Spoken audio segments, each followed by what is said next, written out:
আসসালামু আলাইকুম প্রিয় দর্শক, আপনারা জানেন যে শহীদ ওসমান হাদি উনি ওনার উনি ইনকিলাব মঞ্চের প্রধান ছিলেন।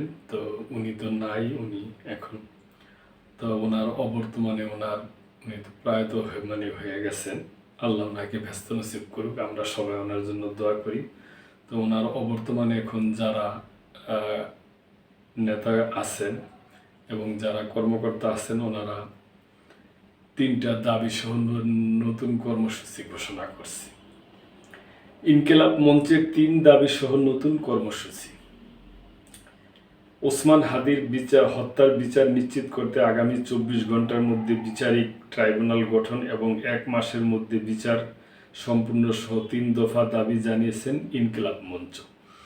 দাবি আদায়ে আগামীকাল মঙ্গলবার বিকেল 3টায় রাজধানীর শহীদ মিনারে শহীদ শপথ অনুষ্ঠান কর্মসূচির ঘোষণাও দিয়েছেন সংগঠনটি। সোমবার বিকেলে রাজধানীর কেন্দ্রীয় শহীদ মিনারে আয়োজিত বিক্ষোভ সমাবেশ থেকে এই কর্মসূচির ঘোষণা দেন ইনকিলাব মঞ্চের সদস্য সচিব আব্দুল্লাহ আল জাবের।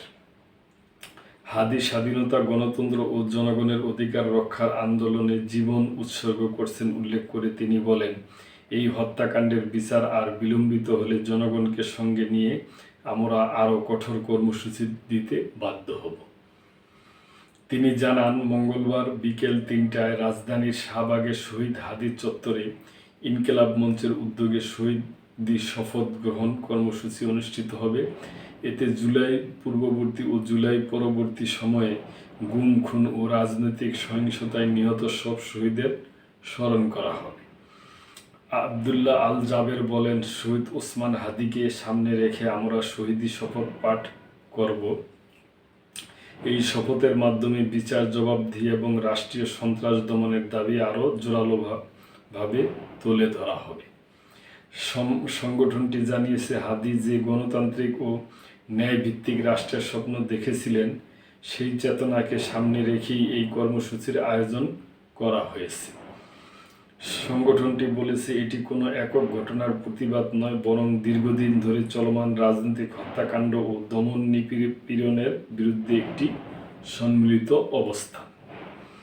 এর আগে সোমবার বিকেল 3টা 20 মিনিটের দিকে রাজধানীর জাদুঘরের সামনে থেকে একটি বিক্ষোভ মিছিল শুরু হয়।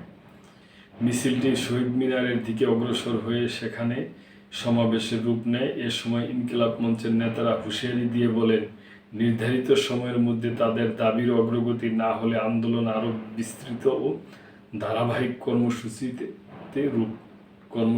রূপ নেবে। তো প্রিয় দর্শক, এ ব্যাপারে যদি আপনাদের কোনো মন্তব্য থাকে অবশ্যই করবেন এবং মেম্বারশিপ নিয়ে আমাদের পাশেই থাকবেন। আল্লাহ হাফেজ।